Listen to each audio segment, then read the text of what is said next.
Et salut! Donc nous voilà pour une vidéo. Donc c'est une vidéo spéciale, c'est une vidéo bonus. Et voilà, ciao! Je rigole.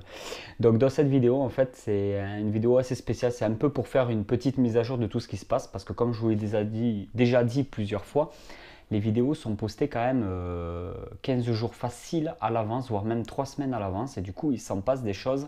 Quand vous arrivez à la vidéo, chez moi, il s'est passé forcément de nouvelles choses. Et du coup, là, c'est une petite vidéo bonus en mise à jour. Et puis, il y a tellement de bons retours, de remerciements de votre part que j'ai envie de vous faire plaisir avec une vidéo bonus qui sera quand même assez constructif et que, je l'espère, vous aidera beaucoup. Donc dans cette vidéo bonus, comme vous avez pu le voir, il y a une nouvelle présentation qui s'est affichée en début de vidéo. C'est une présentation que j'ai travaillée sur un logiciel, une présentation un petit peu 3D. Je me suis bien emmerdé à le faire entre le boulot, la famille, les vidéos et tout. C'est vrai que je manque de temps, mais je tiens mes promesses. Toujours à 20h, vous aurez vos vidéos. Le vendredi à 20h, excusez-moi, vous aurez vos vidéos sur la Terrario. Mais là, voilà, j'ai quand même pris mon temps pour travailler sur une petite présentation. Je trouve que ça fait un peu plus sérieux, quelque chose de plus constructif. Donc, au niveau de la planète, c'est pour représenter un peu les différents. Voilà, j'ai des animaux qui viennent un peu partout du monde. Donc, en fait, c'est pour ça que j'ai mis la planète. Je l'ai même arrêté, si vous avez fait gaffe sur la présentation, sur l'Afrique. Parce que l'Afrique, c'est par rapport au Python Rhésus qui reste quand même mon serpent préféré. Donc ensuite les flammes sur le côté et le côté un peu dinosaure au niveau du son, c'était un peu représentatif de Jurassic Park. Voilà, je pense que vous avez reconnu le petit côté Jurassic Park avec les deux flammes sur le côté. Normalement c'est la porte d'entrée, moi c'est une planète Terre. Donc j'ai quand même mis des bruits de dinosaures parce que je ne trouvais pas tout simplement sur internet de bruitage par rapport à des reptiles de chez nous. Donc je me suis basé sur des dinosaures qui étaient à la base de toute façon des reptiles. Et du coup j'ai fait un bruitage de reptiles que j'ai mélangé à un bruitage de son, quelque chose d'assez sympa je trouve au niveau forêt, tropicale, les oiseaux qui chantent. Voilà, je suis parti sur ce thème là, j'espère que ça vous a plu. Après, moi, j'ai pris beaucoup de plaisir à le faire et je compte bien le garder de toute façon, que ça vous ait plu ou pas, mais forcément, je préfère quand même que ça vous plaise. Donc, c'est plus court, ça évite à un bon nombre d'entre vous de zapper à chaque fois la présentation parce que c'est toujours la même. Là, je suis parti sur quelque chose de plus court, de peut-être plus simple, mais d'assez pro, on va dire. Donc, j'espère que ça vous plaît. Donc dans cette vidéo, je vais vous présenter, alors je fais un petit peu le point de tout ce qui se passe, je vais vous présenter déjà l'élevage de grillons, où ça en est, je vais vous en parler. Je vais vous présenter aussi, la petite bête que beaucoup de gens ont fait allusion sur la vidéo de ce vendredi dernier qui est passé sur le bois constructeur Imperator. Il y a de nombreuses personnes parmi vous qui ont trouvé une petite cage à côté justement du canapé. Et dans cette petite cage, il y a un petit lapin. Donc c'est le petit lapin de ma femme, c'est cadeau de mariage. Moi j'ai eu mon varan en cadeau de mariage et ma femme a eu un petit lapin. On voit bien le côté garçon et le côté fille quand même, hein. Petit lapin pour la fille et puis varan pour le garçon, quoi. C'est trop drôle. Voilà, ça c'était nos petits cadeaux de mariage, c'était assez sympa. Donc je vais vous présenter aussi ce nouveau petit monstre qui fait partie de la famille.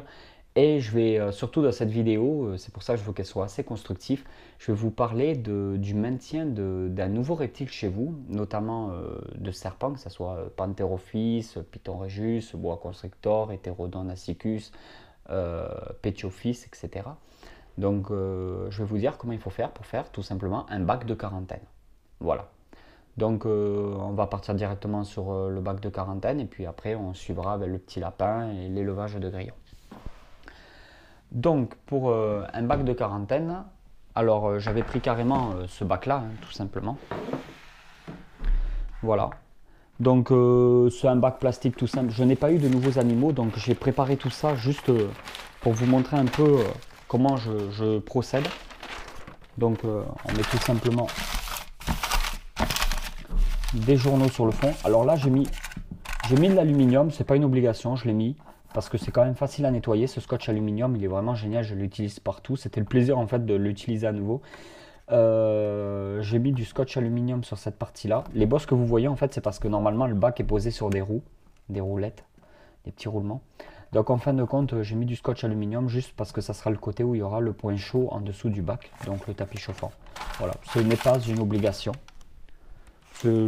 Voilà. Donc, en fait, c'est très important de faire un terrarium de quarantaine ou un bac de quarantaine, quelque chose de quarantaine. Tout simplement parce que votre serpent peut avoir des parasites, notamment des acariens, pour ne pas refiler à tout votre élevage. Il peut avoir aussi des parasites internes ou des maladies beaucoup plus graves. Donc, je vous conseille vraiment de faire quelque chose de bien. Voilà. Donc, on part sur des journaux au sol. Je vous déconseille le substrat pour un bac de quarantaine. Tout simplement parce que dans le substrat, vous n'allez pas voir s'il y a des acariens. Voilà, vous le verrez que sur votre animal et ça sera déjà vraiment tard pour pouvoir procéder à un traitement efficace. Donc toujours, le mieux même, ça serait de mettre que du sopalin. Voilà, pour l'eau de sopalin. Le mieux, ça serait carrément de mettre que du sopalin parce que tout simplement qu'avec le sopalin, comme c'est blanc, s'il y a le moindre tic, acarien ou saloperie de couleur, forcément vous le verrez sur le fond. Donc à la limite, c'est même mieux recommandé de mettre du sopalin ou une alaise ou quelque chose de blanc que mettre n'importe quel substrat ou journaux. Je parle d'un bac de quarantaine, c'est-à-dire que vous venez de recevoir un reptile chez vous et non un bac à utiliser en permanence comme certains font. Vous pouvez le faire, mais c'est pas ce que je vous montre, hein, c'est pas le but. Moi, je vous parle vraiment d'un bac de quarantaine.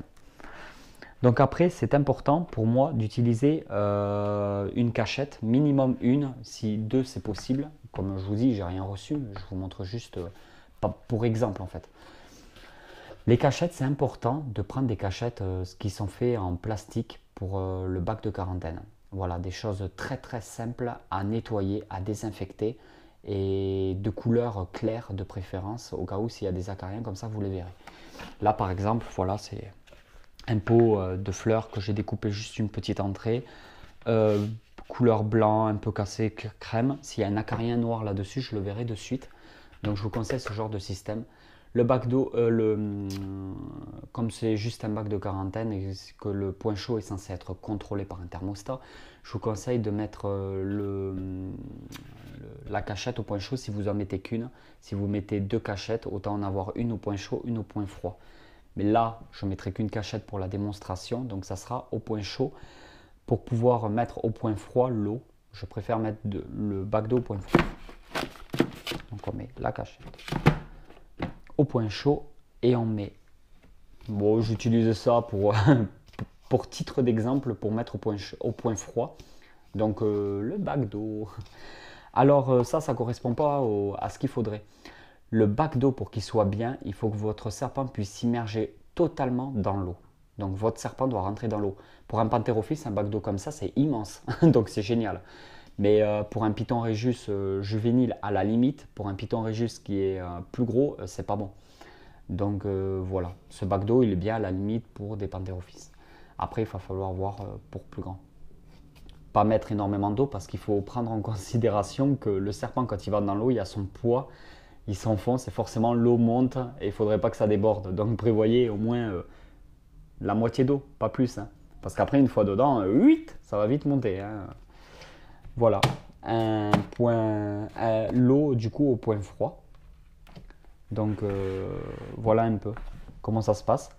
Ensuite, le couvercle avec aération, toujours faire attention qu'il n'y ait pas d'échappatoire possible, surtout si c'est, là c'est vraiment un grand bac de quarantaine que je vous ai montré.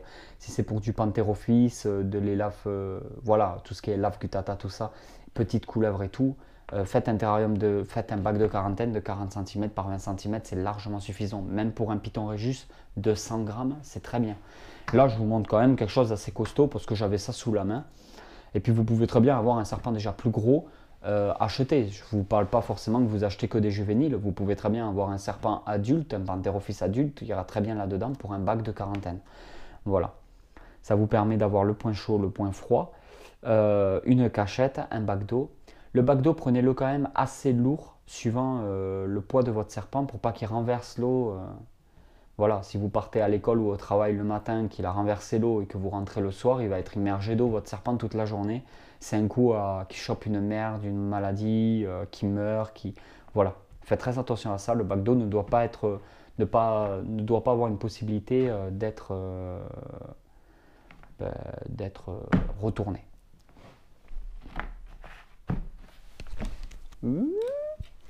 Et voilà. Donc voilà, c'est un exemple de bac de quarantaine. Je voulais en parler. Ah oui, au niveau du temps de la quarantaine, alors forcément une quarantaine c'est 40 jours. Voilà, plus ou moins c'est 40 jours. Il y en a ils font 2 mois, il y en a ils font 3 mois, il y en a ils font une semaine. Moi personnellement, je pense que 3 semaines, 1 mois, c'est raisonnable. Donc entre 20, entre 20 et 30 jours, je pense même plus 30 jours, 3 semaines en fait, je pense que c'est bien parce que s'il y a des acariens que vous ne le voyez pas de suite, il faut un délai de 15 jours. Donc les acariens, ils vivent en moyenne 15 jours, ils peuvent pondre des quantités astronomiques d'œufs en moins de 15 jours. Et les éclosions des œufs, je crois que ça se fait sur une semaine. Donc en fait, c'est hyper prolifique d'un coup. Donc 3 semaines, je trouve que c'est le minimum que je conseille. Voilà. Si plus longtemps vous le ferez, mieux ça sera. Bien sûr, donc au niveau du tapis chauffant,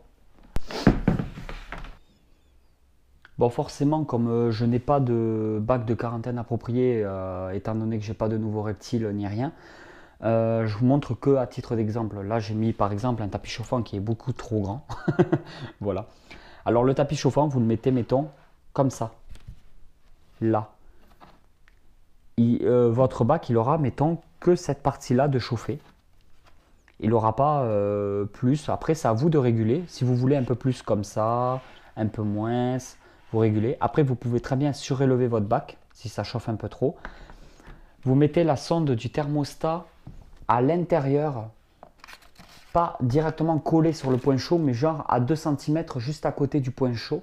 1 ou 2 cm juste à côté. Parce que si la sonde touche directement le point chaud, vous aurez peut-être pas ce qu'il faut. Enfin moi je mets toujours au moins 2 petits centimètres à côté du point chaud, la sonde. Voilà.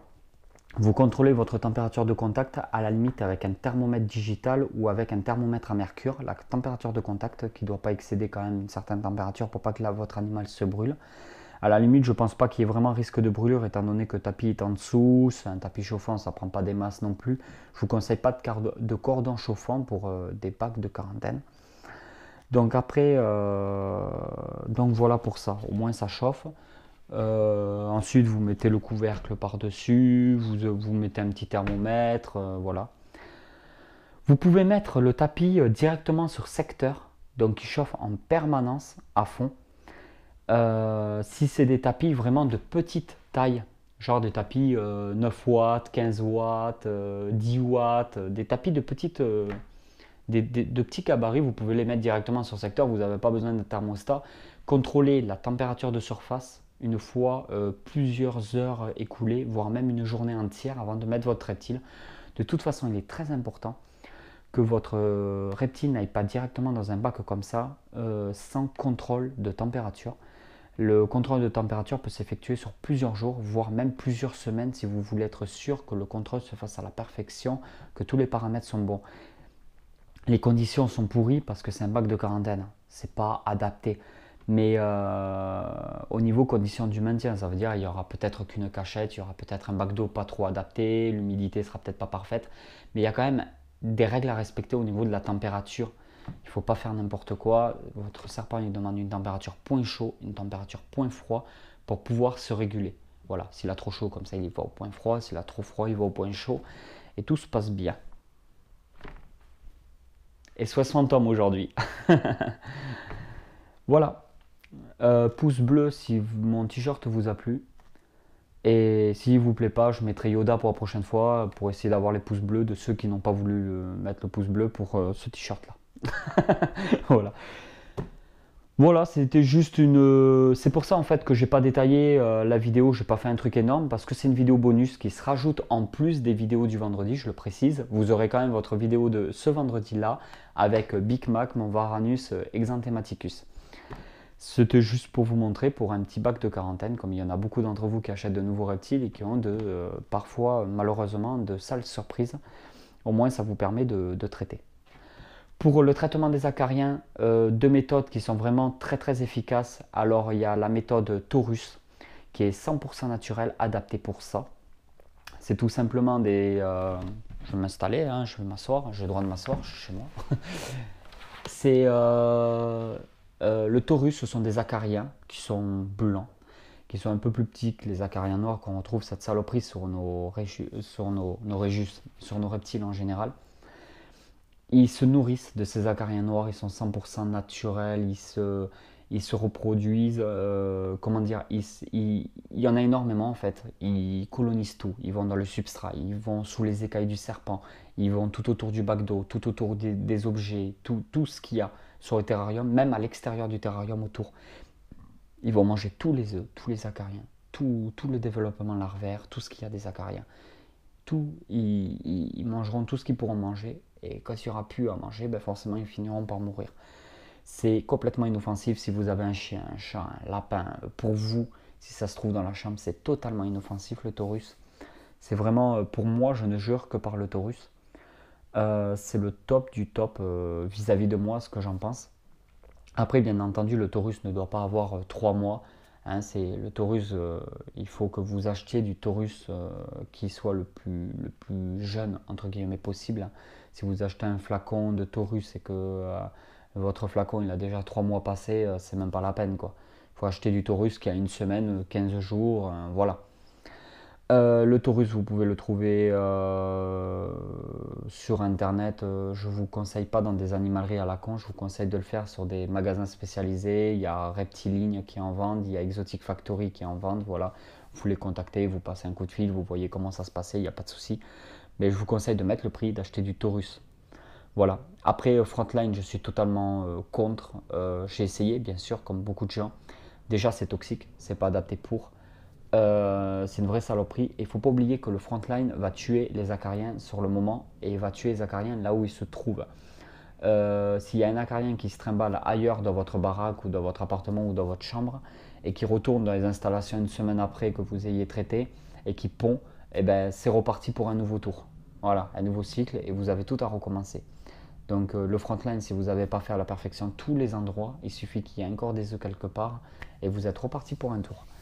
Donc au moins le taurus s'occupera d'aller partout. Voilà. Ensuite, il y a le Butox que j'ai entendu parler, qui apparemment est très bien, qu'on trouve en pharmacie, qui n'est pas si cher que ça. Donc là par contre, je n'ai pas testé, donc je n'ai pas de conseils à vous donner au niveau de l'utilisation de ce produit. Voyez directement avec un pharmacien ou un magasin spécialisé en reptiles. Je ne m'avance pas sur des choses que je n'ai pas d'expérience personnelle dessus. Mais le Butox peut être une bonne solution d'après les échos que j'ai entendus de ce produit. Donc j'ai à peu près dit l'essentiel, pas tout bien sûr, mais l'essentiel sur quand vous avez un nouveau reptile chez vous. Nous sommes sur la deuxième partie de cette vidéo qui est sur l'élevage de grillons. Donc en fin de compte, je vous avais montré dans une vidéo il y a 15 jours, 3 semaines, je ne sais plus trop, que j'avais commencé un élevage de grillons. Et dans cet élevage de grillons, en fait, ils sont tous morts, tout simplement parce que mon Big Mac les a mangés. Voilà, et quand c'était pas le Big Mac, c'était mes Tilica synsoïdes, c'était mes iguanes du Guatemala, donc les Stenosauria paliaris. Donc en fin de compte, voilà, l'élevage c'est vite terminé. Par contre, en fait, quand j'avais testé quand même d'avoir une reproduction, donc avec des petits pots comme ça, plastique, vermiculite. Je n'avais pas mis de grillage par-dessus. Il y en a, ils mettent du petit grillage perforé, quelque chose comme ça. Les grillons pondent, mais ils ne peuvent pas manger les œufs. Moi, j'ai fait ça complètement à l'arrache. J'ai humidifié la vermiculite, j'ai laissé. Voilà. Et en fin de compte, j'ai eu plein de petits bébés là. Alors, je suis trop content parce que tous les parents se sont fait bouffer. Mais j'ai des bébés. Donc,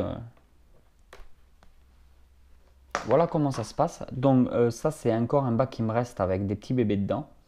Donc voilà, la vermiculite, il y avait les œufs dedans, donc ça a éclos. Je l'ai surélevé.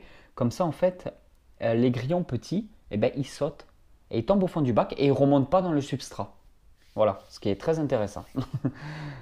là, pour vous montrer un peu, on souffle un peu, on voit qu'il y en a des milliers. Il y en a vraiment partout, partout, partout. Je ne sais pas si vous allez bien voir avec la GoPro, j'espère que oui. On peut voir que vraiment il y en a partout. Donc ben, maintenant je vais chauffer, je vais attendre que ça se reproduise, que ça grossisse. Et puis Big Mac va pouvoir se régaler. Donc je nourris en fait avec des croquettes pour chat, parce que j'ai un chat. Et j'ai mis un tout petit morceau de carotte pour qu'ils aient de l'eau, de l'humidité, parce qu'il y a toujours de la flotte dans les carottes. Donc en fin de compte, comme ça, de temps en temps, une petite feuille d'endive, un petit truc comme ça ils mangent. En même temps, ils peuvent boire un minimum d'eau. Et j'ai pas besoin de mettre, de faire un risque de noyade, de mettre de l'humidité dans le bac qui fait qu'ils vont tous crever. Donc en fait, comme ça. Pour l'instant, je fais comme ça et puis je verrai bien ce que ça fait. Je me prends pas la tête. Si ça mange pas, tant pis. J'irai chez Exotic Factory acheter des grillons. Voilà. De toute façon, je dois y aller quand même pour en acheter. Donc, parce il faut bien qu'ils mangent. En attendant, Big Mac mange des Red Runner, des Blades Dubia, voilà. D'autres insectes en complément. Mais au niveau des grillons, ça y est, là c'est fini. Donc, mais j'ai une nouvelle fournée qui doit apparaître. Je dois aller chez Exotic racheter des grillons parce que pour moi, c'est quand même le mieux actuellement de donner que des grillons. Donc voilà, mon varan va très bien. Vous allez avoir de toute façon une vidéo sur le Varanus exanthematicus pour ce vendredi-là à 20h. N'oubliez pas la vidéo, n'oubliez pas les petits commentaires, les petits pouces bleus. Vraiment, au niveau soutien, je suis ravi en ce moment. Je vais quand même mettre des rouleaux. Comme ça, style des petites cachettes. Voilà. Petit rouleau. Voilà, voilà. Donc, c'était juste pour vous faire une petite mise à jour de ce qui s'est passé de mon élevage de grillons. C'est une petite vidéo bonus assez complète, à l'air de rien. Et je vais vous montrer le petit cadeau d'anniversaire de mariage pour ma chérie. Bonjour, bon, moi c'est Céline, je suis la femme de Fred, donc de Snake Reptile. Donc je vais vous présenter ma petite lapine. Donc elle se prénomme Wendy, elle est née le 16 février, donc elle a un peu plus de 2 mois. Et donc elle a été sevrée à 8 semaines, donc à ses 2 mois. Donc je l'ai retrouvée chez une éleveuse. Donc elle se trouve dans la région de Toulouse. C'est Abyss et compagnie, donc en fait je la connaissais pas du tout, j'ai pris contact avec elle, je me suis renseignée pour savoir comment ça se passe au niveau des lapins, de l'élevage et tout ça. Et très sympa, elle m'a répondu à toutes les questions que j'ai demandées, donc le feeling est bien passé, je suis allée la voir pour voir son élevage, découvrir les petits lapins qui étaient dispo ou qui allaient être disponibles. Et donc actuellement il y avait à ce moment-là 3 petits béliers, donc une petite Isabelle, c'est elle. Il y avait un siamois bleu et un chamois. Donc moi je voulais une femelle et j'ai craqué donc sur celle-ci. Donc ça y est, à 4 jours de garde, elle nous fait déjà des petits bisous, elle grince des dents pour dire qu'elle est bien, elle fait sa toilette un peu partout. Et voilà, donc tous les jours nous la sortons entre 20 et 1 heure minimum, 20 minutes, 1 heure. Et on la laisse comme ça, gambader, courir, sauter, se cacher. On fait des petites activités avec les cartons pour qu'elle puisse s'amuser, courir, sauter, courir. Enfin bon, s'éclater quoi. Et voilà, donc... Après, on la laissera en liberté avec le temps. Et avec le temps, une fois qu'elle sera propre, ou elle fera tout le temps en fait ses besoins dans la cage, hein, sachant que la cage elle est toujours ouverte, et si elle prend le rythme, eh bien, elle restera continuellement en fait en liberté. Voilà, bon, sous une surveillance quand même un minimum, hein, histoire qu'elle fasse pas trop de bêtises, on ne sait jamais, il peut qu'il y ait un petit souci qui dise bon ben voilà, je vais m'amuser à courir partout. Bon bref, et voilà, donc c'est un lapin bélier, donc au début elle avait les 2 oreilles un peu comme ça, après elle en avait qu'une comme ça, et puis maintenant elle a les 2 comme ça. Il y en a un qui m'a écrit un commentaire, tu vas me passer le micro. Il y en a quand même un parmi vous qui m'a écrit un commentaire en disant qu'il y avait à côté du canapé un lapin qui avait qu'une seule oreille. Donc ça m'a vraiment fait rire. Tu te reconnaîtras.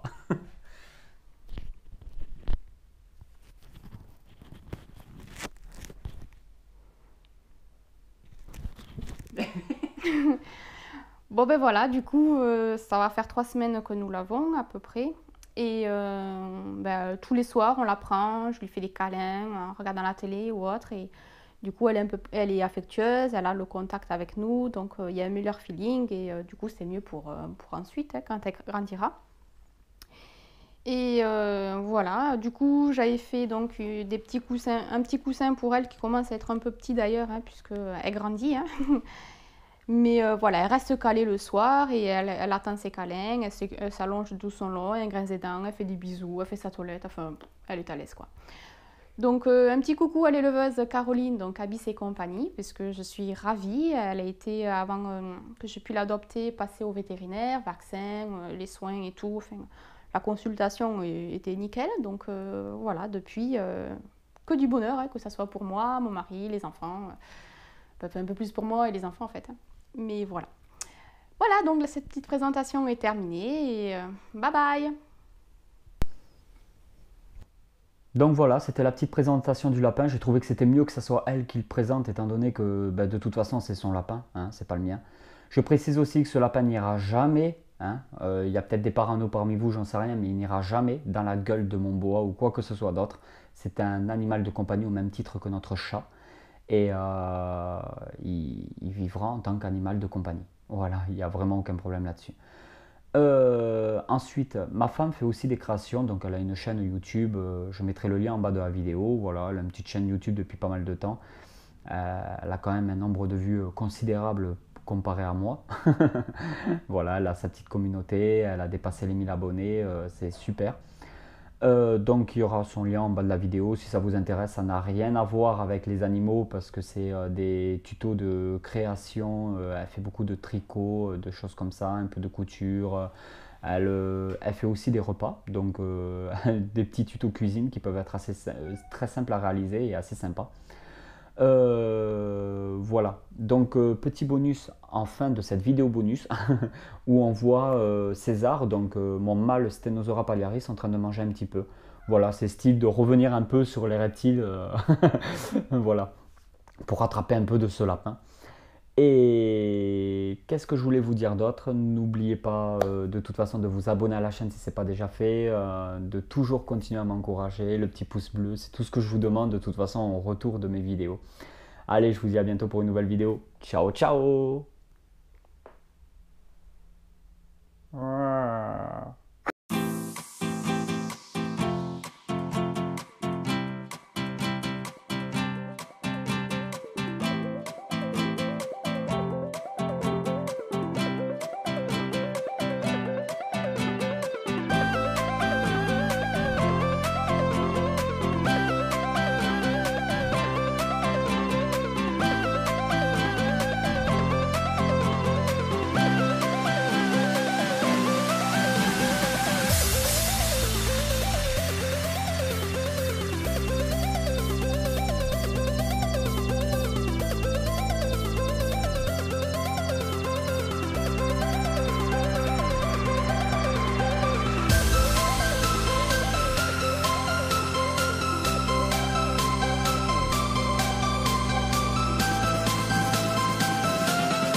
Everything changes.